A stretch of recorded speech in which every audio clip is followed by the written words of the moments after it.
Hey everybody, this is Anthony the Web Nerd, and I'm going to actually change my channel to Upper Level Media from now on, but my name's still Anthony. I've been doing UX UI for about 10 years now, and development for about 4 years, working from small brands all the way to big brands.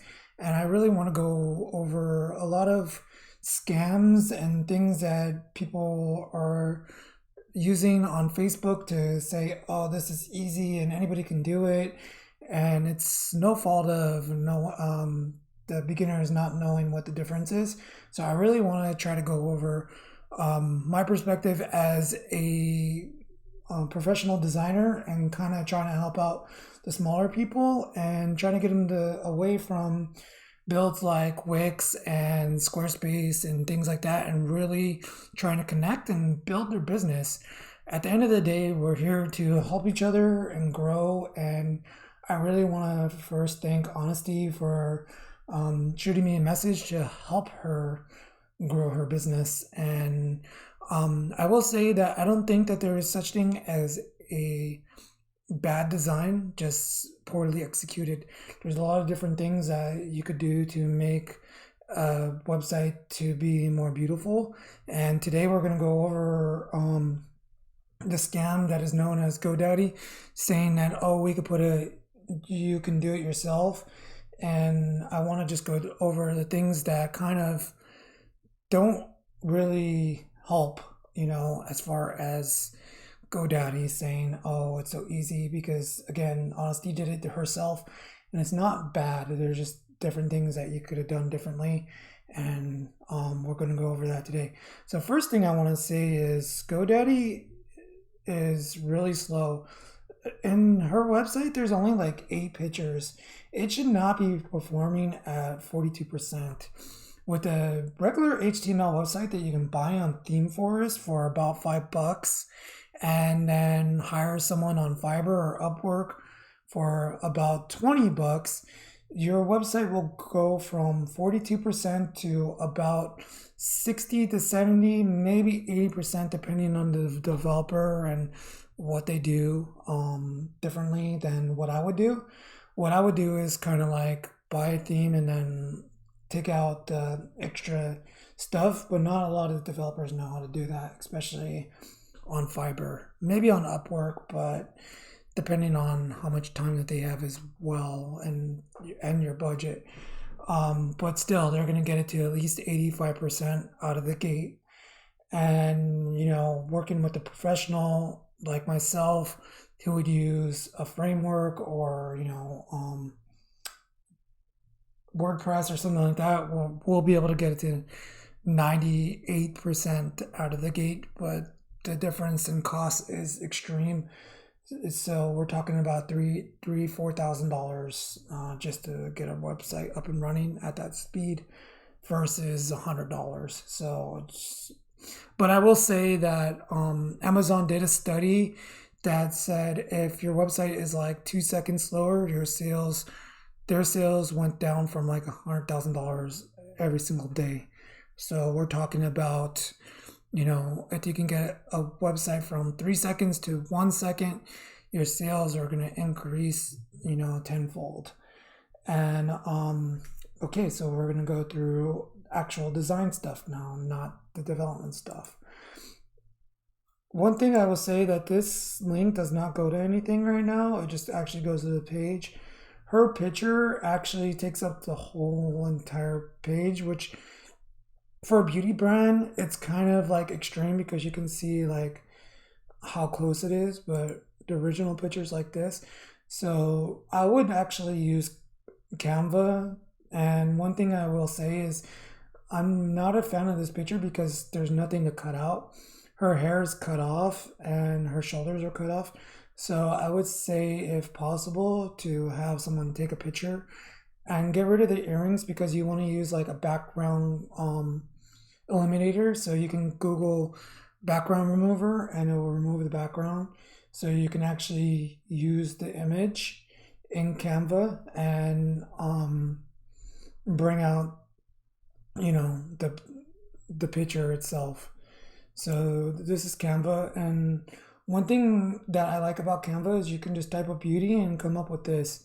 One thing though is that I don't like about Canva is that it doesn't really help for hero pictures, and so I had to kind of make my own. So you can add new. Well, actually, it doesn't really matter.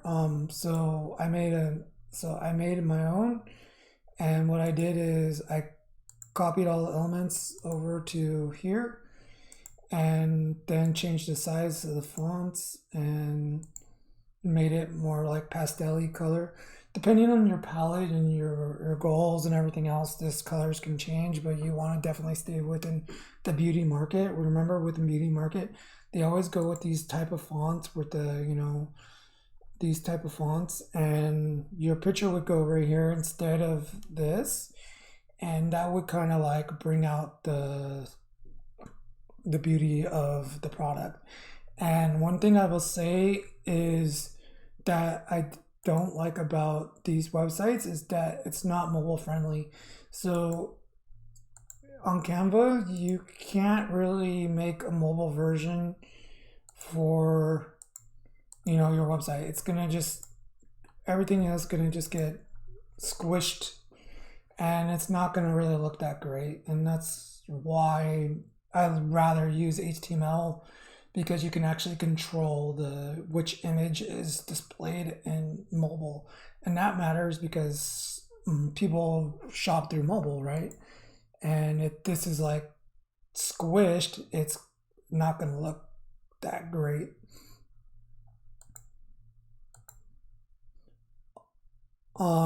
I wouldn't put my phone number here because you're going to get a lot of scam bots and stuff calling you to help you grow your website, and those are always going to be scams. No web developer that's worth their salt is going to contact you, period. You're going to contact them. You're going to look up them on Google or whatever, Fiverr, and you're going to find them based on what your aesthetic is. And all these links don't work right now, so I would get rid of them or upload them. This background image, it doesn't really tell the story of your customers, so I would stay away from this background. Again, you can use Canva for more of a customer based background. I don't want to use Canva right now because we're using OBS, which is a system to kind of record, and it's just way too slow. So these pictures are fine. One thing I want to bring up is this is really important. This is the why, right? Why you actually came up with this. This right here should actually be somewhere up here, like why you came up with this brand, right? Why is your website so much different? Why is these products so important to you, and bringing them up there. You can actually use ChatGPT to kind of give you ideas. I actually don't mind this little slogan right here, but it doesn't really help with the brand, right? It's kind of beauty recognizes beauty. What does that really mean to you? And you really want to tell your story. You can use YouTube for that as well, and kind of tell why you came up with this brand. And I'm not going to go through the products because I want to keep, there's a lot of like weird phrases that you use right there, and I don't want to get demonetized, and I'm trying to monetize my channel, and there's some stuff down there that isn't the most how do we say, they use like NSFW words, and so I don't really want to click on the actual butters. I wouldn't use those words because, again, we're thinking about SEO. You want to use words that describe your products, like what products you're using, like strawberry or raspberry, whatever. I'm gonna pause this video so we can actually go to the product. So hopefully that didn't repause and we'll pause back. I'm still getting used to this OBS system. I tried Loom, but it wasn't working for my computer. My computer's kind of old. Anyways, So the product doesn't really say anything, right? Velvet sugar, but then you say mango butter and all this stuff. So you want to be able to show the actual stuff that you're using down below and really start talking about why you chose those ingredients and not necessarily how you make it or anything like that, but add natural. And there's only one picture, and it's not a very good picture. And there's YouTube videos on how to take pictures for your products. That again, I'm not a photographer. I used to be like a long time ago, but photography, our product photography is a little bit different than human photography. So definitely look into that. You can do it with your phone. You can get one of those ring lights at TJ Maxx or Marshalls or Ross, and it's only like $20, or even on Amazon. They might have a sale, but I would I would try to look at TJ Maxx because you can buy one pretty cheap and you can use it for photography and your selfies and tutorials and stories and things like that, and kind of build up your social media as well. And that's kind of what I would do there. And you want more than one image, and kind of talk about the differences between your things. So you say free shipping, that should be like in your header up here somewhere. That's really important to people. And I think that's it. So that's the things to keep in mind. And I want to start working with local businesses and stuff like that. And if you have a Shopify website or anything like that, I will definitely review it. But I would stay away from this GoDaddy because look at the domain is really kind of blah. It should be just thebutterlady.com, not thebutterlady.godaddysites.com. It's a little horrible for SEO. I would stay away from these GoDaddy sites. I don't even know how much they cost. I don't know the templates. I haven't messed around with any of that stuff. I can if you guys want me to, but honestly, it's just so much easier to go to ThemeForest and type of HTML beauty, get an HTML website that you like, and work with a designer. And, like I said, work with someone on Fiverr for super cheap just to get something up and then build your brand that can go to start working with those higher paid designers because you're able to afford it and stay, like I said, stay away from GoDaddy, Squarespace, things like that. Squarespace is actually pretty awesome, but I think it's still too expensive for small businesses. With that in mind, this is Anthony from Upper Level Media, and have a great day.